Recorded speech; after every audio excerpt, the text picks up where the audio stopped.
Shalom, bon matin tout le monde, bon réveil, que le Seigneur vous bénisse, qu'il vous garde, qu'il vous protège ce matin pendant que vous allez vaquer à vos occupations. Si aujourd'hui c'est votre anniversaire, je vous souhaite joyeux anniversaire. Que le Seigneur de grâce déverse sur vous sa bénédiction, la portion qu'il vous a réservée, et que vous puissiez passer une journée vraiment de bonheur, où est-ce que vous vous approchez davantage de lui, vous le connaissez davantage, vous découvrez qui il est, et que cela reflète sur vous en vous transformant justement à son image, afin d'être l'expression visible de sa personne.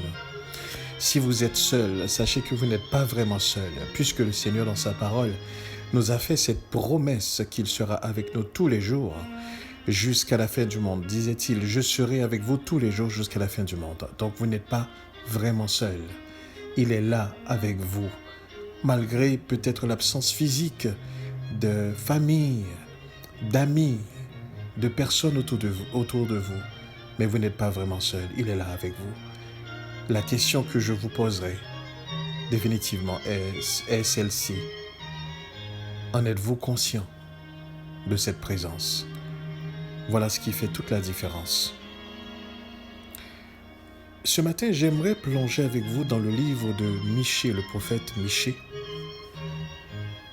le dernier chapitre, au chapitre 7, et voir avec vous les 3 derniers versets. Je lis pour vous. Quel Dieu est-ce, donc Michée 7, quel Dieu est semblable à toi, qui pardonne l'iniquité, qui oublie les péchés du reste de ton héritage. Il ne garde pas sa colère à toujours, car il prend plaisir à la miséricorde. Il aura encore compassion de nous. Il mettra sous ses pieds nos iniquités.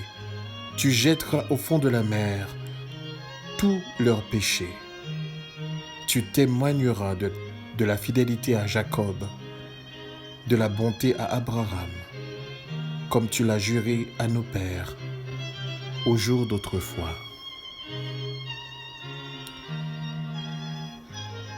Il faut comprendre ceci. Le prophète Michée, à la même date et jusqu'à un certain point, le même caractère que celle d'Ésaïe. C'est-à-dire qu'elle s'occupe particulièrement de l'introduction. En fait, je parle de la prophétie que Michée a faite.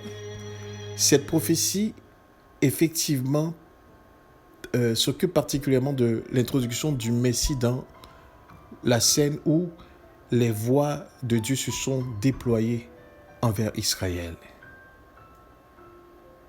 Et même en particulier de sa présence en rapport avec l'attaque de l'Assyrien lorsqu'on lit effectivement les chapitres de Michée. Cependant, la prophétie a un caractère particulier. Elle entre comme celle d'Osée, lorsqu'on lit le livre d'Osée et d'Amos aussi, dans l'appréciation de l'état moral du peuple. Il lit le jugement du monde en général à l'état du peuple juif. Donc Michée montre à travers son livre, à travers la lecture, quand on en fait la lecture du livre de Michée, il montre vraiment l'état d'Israël, l'état moral du peuple d'Israël, qui vit une dégradation. On peut constater, par exemple, dans le premier chapitre, que Michée parle de la Samarie,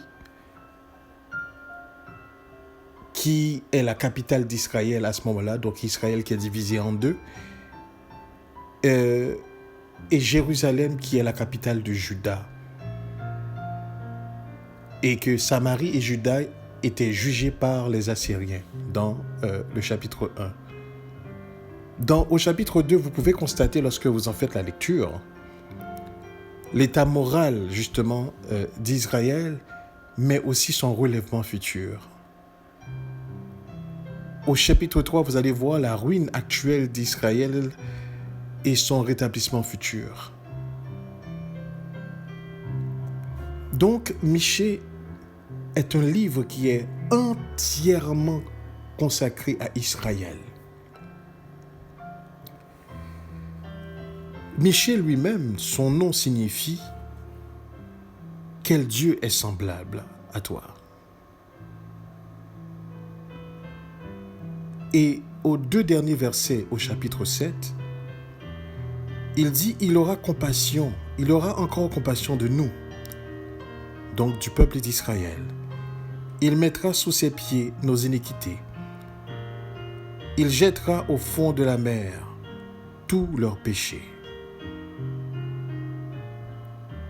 Au verset 20, qui est le dernier verset, tu témoigneras de la fidélité à Jacob, donc à Israël, de la bonté à Abraham, donc aux descendants, à la postérité d'Abraham, comme tu l'as juré à nos pères au jour d'autrefois. Tout le peuple d'Israël, jusqu'aux apôtres, s'accrochait au relèvement d'Israël. Je voyais avec vous justement dans un échange qu'on faisait dans le livre des Actes, je pense l'acte 1er même, lorsque le Seigneur disait aux disciples, je vais vous envoyer le Paraclet. Donc, il disait aux disciples, je vais vous donner le don du Saint-Esprit. Et les disciples posaient la question au Seigneur, mais est-ce que c'est en ce temps-là, tu rétabliras le royaume d'Israël? Et le Seigneur leur disait, ce n'est pas à vous de savoir le moment, le temps fixé par le Père.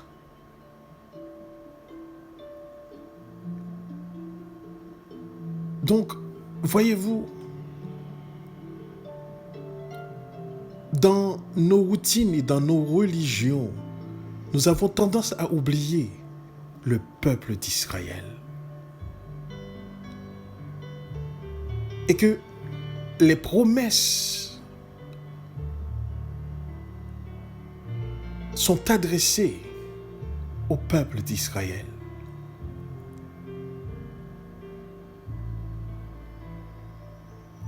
Et que les nations aux alentours, ceux que dans le langage biblique on appelle les nations païennes,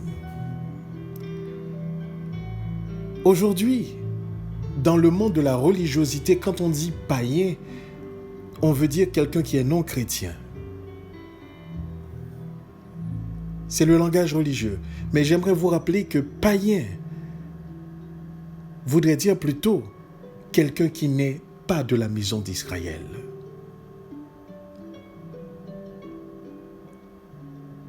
Donc toutes les autres nations qui ne sont pas de la maison d'Israël, de chair et de sang, sont des païens. J'aimerais vous rappeler aussi que Israël était appelé à être la lumière des nations, à être la tête des nations, à dominer sur toutes les nations.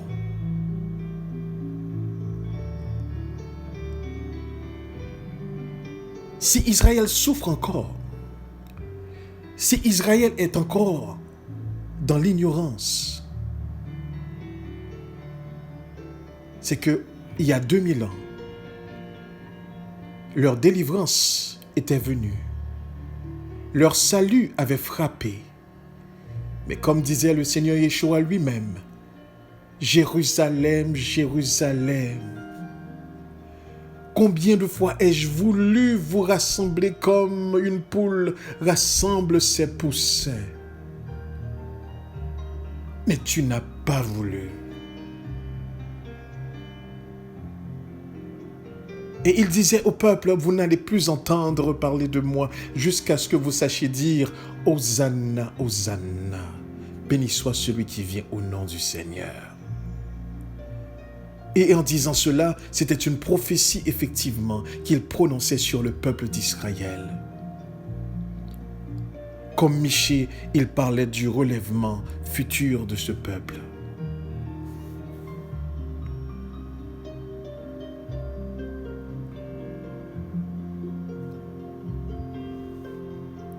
Ce matin, j'aimerais vous dire ceci.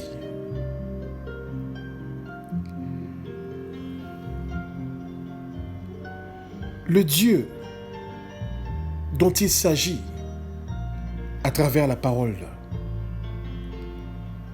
le peuple dont il s'agit à travers la parole, c'est le peuple d'Israël, c'est le Dieu d'Israël.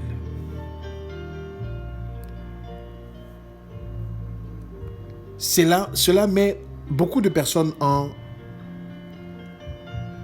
faute et en colère, de sorte que les gens aujourd'hui vous disent, mais la Bible c'est le livre justement d'un peuple et on ne veut rien savoir. Mais ils ne voient pas la cohérence que cette parole que beaucoup se sont accaparés, l'identité de ce peuple, beaucoup se sont accaparés aussi. Et le peuple lui-même est en dérive sur des terres étrangères.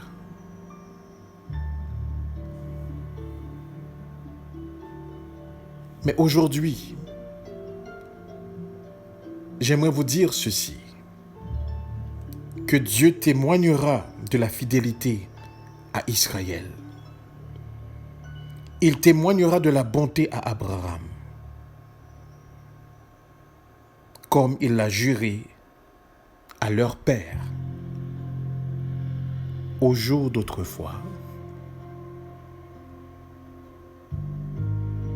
Ce peuple se relèvera.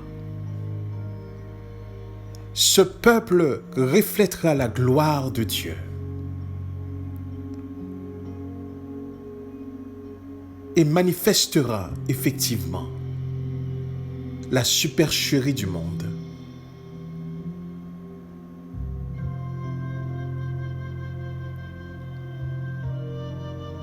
Dans le livre de Zacharie, au chapitre 13, il y a une prophétie qui a été prononcée. Et le Seigneur lui-même a dit ceci. Alors, dans le pays entier, l'Éternel le déclare, les 2/3 des humains seront exterminés. Seul 1/3 survivra. Et je ferai passer ce tiers-là par le feu. Oui, je l'épurerai, ainsi qu'on épure l'argent. Et je l'éprouverai, comme on éprouve l'or. Ce tiers m'invoquera, et je l'exaucerai. Je dirai, c'est mon peuple. Lui, il confessera, l'Éternel est mon Dieu. Ce sera le langage des enfants de Dieu, le langage des rachetés de l'Éternel.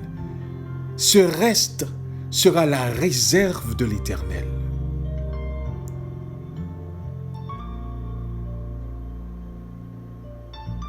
J'aimerais vous faire comprendre ceci ce matin. Dieu n'a pas abandonné son peuple.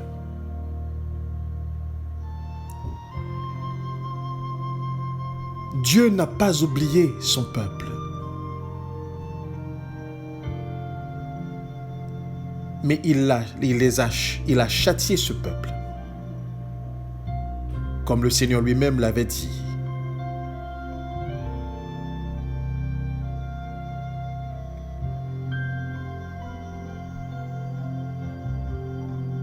Oui, de nouveau, l'Éternel aura compassion de nous. Tu piétineras nos péchés et au fond de la mer, tu jetteras nos fautes.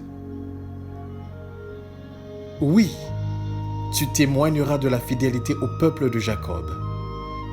Tu manifesteras ta grâce aux enfants d'Abraham, comme tu l'as promis aux temps anciens à nos ancêtres.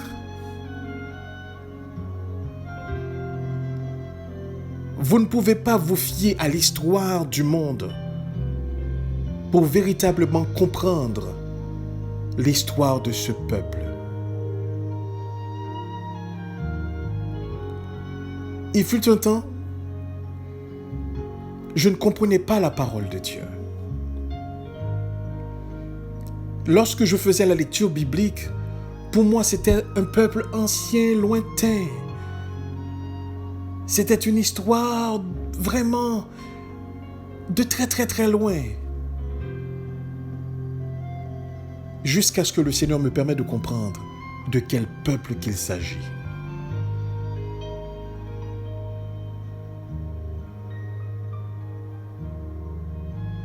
Le peuple d'Israël est encore le bijou de Dieu. Il est encore la prunelle de ses yeux. Et le temps viendra où est-ce que ce peuple se relèvera. La question à se poser maintenant.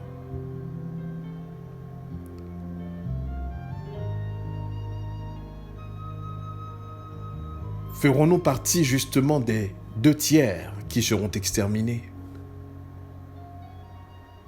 Ferons-nous partie de ce tiers qui survivra et qui sera épuré, qui sera éprouvé? Ce tiers qui invoquera et que l'Éternel écoutera. Ce tiers de qui il dira « c'est mon peuple ». Et ce tiers confessera « l'Éternel est mon Dieu ».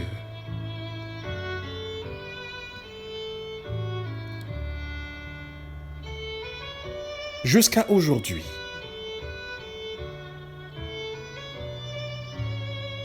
vous pouvez le constater, que la parole de Dieu est passée au dérisoire. Et que tout ce qui se fait ne se fait que dans une forme de tradition, d'une routine, dans une forme religieuse, artificielle, dépourvue de sens.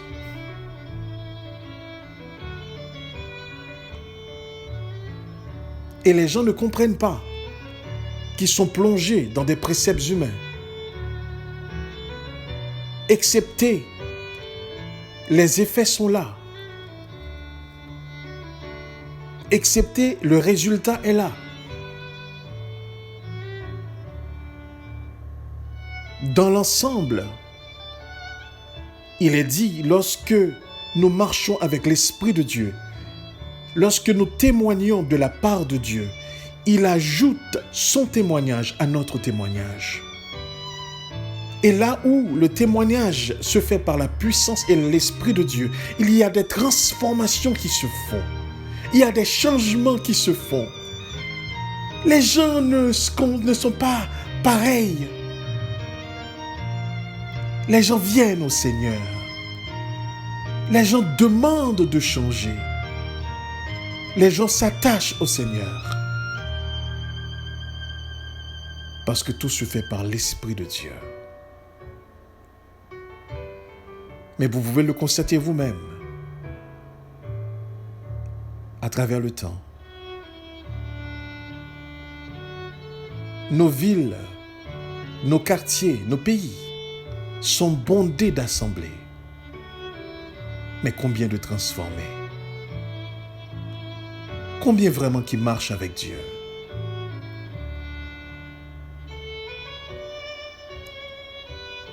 On marche dans l'ignorance. Et le Seigneur disait ceci, mon peuple périt faute de connaissance. Cette connaissance transformatrice, cette connaissance qui devait nous changer, cette connaissance qui devait nous approcher davantage de lui, cette connaissance qui devait nous permettre de comprendre qui nous sommes vraiment, nous ne l'avons pas. De sorte que lorsque nous nous présentons et que nous invoquons, ce ne sont que par des lèvres. C'est seulement les lèvres qui le font. Le cœur est éloigné. Et que toutes nos activités ne sont que traditions et préceptes humains. Ce matin, nous avons besoin de saisir ceci.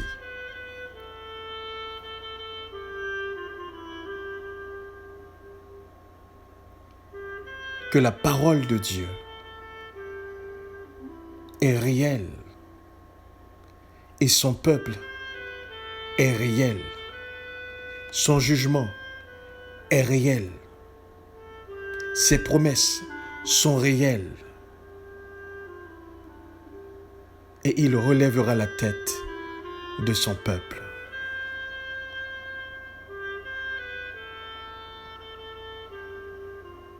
Il aura compassion d'eux.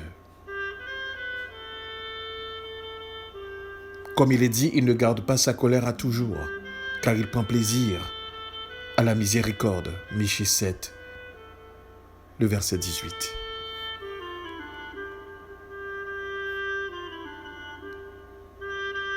Si je vous aurais posé la question ce matin, savez-vous qui vous êtes? Savez-vous qui vous êtes? Connaissez-vous vraiment le Dieu d'Israël? Et connaissez-vous vraiment le peuple d'Israël? Voyez-vous, en connaissant le Dieu d'Israël, vous allez pouvoir aussi identifier le peuple d'Israël. Et si vous êtes capable d'identifier le peuple d'Israël, vous connaîtrez le Dieu d'Israël. Amen.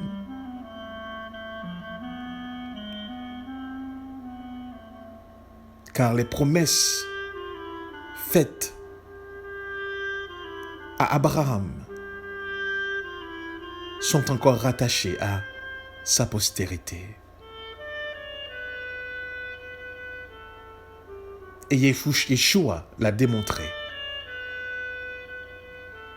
Si ce peuple est encore en souffrance, c'est parce qu'il n'a pas su écouter Yeshua lorsqu'il était venu les racheter, lorsqu'il était venu les mettre dans le droit chemin.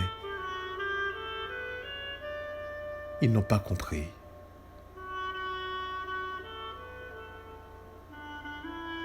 Et l'ont payé cher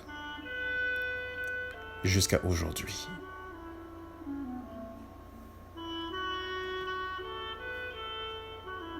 L'ennemi se réjouit de voir comment les gens ridiculisent la parole de Dieu.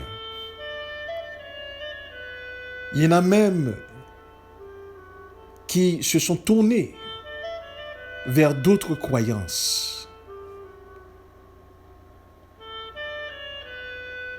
Il y en a qui ont même pensé, écoute, ce sont des supercheries. Il y en a même qui disent, ce livre, c'est une copie. Ce matin, j'aimerais vous dire ceci.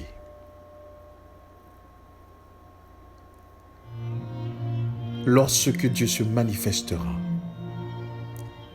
et que Dieu rassemblera Israël des quatre coins de la terre, comme par Moïse, il avait fait remonter le peuple d'Israël d'Égypte, c'est lui-même qui fera remonter le peuple d'Israël vers la terre promise. Laissez-moi vous dire quelque chose. Le monde sera complètement dans le bouleverse.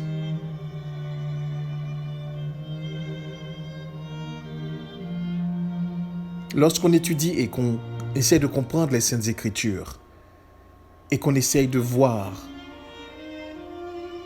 les promesses qui ont été faites et qui se sont réalisées en la personne de Yeshua, car voyez-vous, toutes les promesses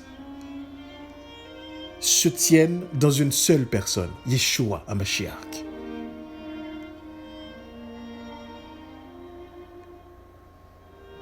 Et Paul avait tellement bien compris cela.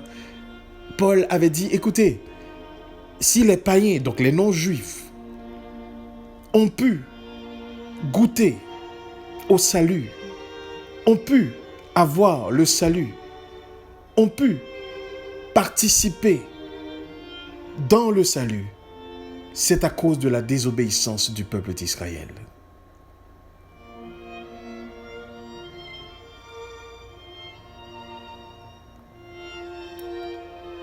D'une manière ou d'une autre, Israël était destiné, écoutez bien ceci, à être la lumière du monde, donc à être une lumière qui éclaire les autres peuples afin de participer dans le salut, afin d'avoir le salut. Mais puisque Israël n'a pas écouté et qu'il a été rejeté comme peuple, eh bien c'est un tiers, un petit nombre que Dieu a pris, qui font partie encore du peuple d'Israël pour amener le salut à travers le monde. C'était la mission des 12. Voyez-vous? Comprenez-vous ce que je suis en train de dire? Tout le peuple n'a pas pu être la lumière comme leur destin était censé de les amener, comme tel que leur obéissance était censée de les amener. Mais Dieu a pris un reste faible. Un si reste faible. Et avec son esprit, a permis justement à la parole, à l'évangile, d'être éparpillé dans les 4 coins du monde. Voilà pourquoi l'expression « le salut vient des Juifs » a tout son sens. Alors ce matin, je vous dis ceci. Dieu relèvera son peuple. Il y a 2 catégories de monde.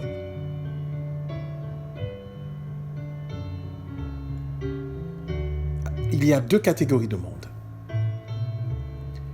Il y a le nombre des païens qui doivent se tourner vers Dieu. Écoutez bien ceci. Une fois que le nombre des païens sont complets, maintenant Dieu rétablira Israël.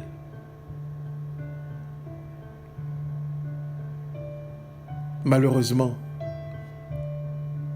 ce n'est pas le monde qui sera sauvé. C'est un si peu de nombre qui le sera à travers les nations.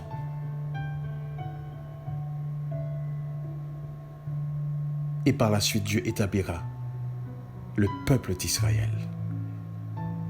Et ces personnes dans les autres nations, donc ces païens qui se tourneront vers Dieu, qui comprendront le message, fera un seul avec le peuple d'Israël.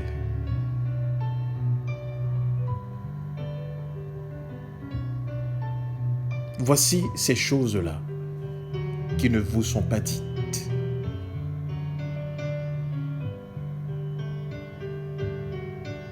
Alors, je disais qu'il y avait 2 catégories de monde qui doivent faire partie justement de ce royaume. Il y a le peuple de Dieu, ce qu'on appelle le peuple élu. Et il y a ce nombre de païens que Dieu connaît, qui doit faire partie aussi du royaume. Dans sa sagesse, lorsque les disciples ont posé la question au Seigneur, quand est-ce que le royaume d'Israël sera rétabli? Il a dit, Dieu, le Père, a fixé un temps dans sa propre autorité pour que cela se fasse. Et que cela n'est pas connu des hommes.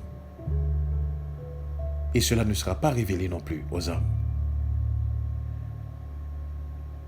Ma prière pour vous, pour nous, c'est que nous fassions partie, non des 2 tiers qui seront exterminés, mais du tiers qui passeront.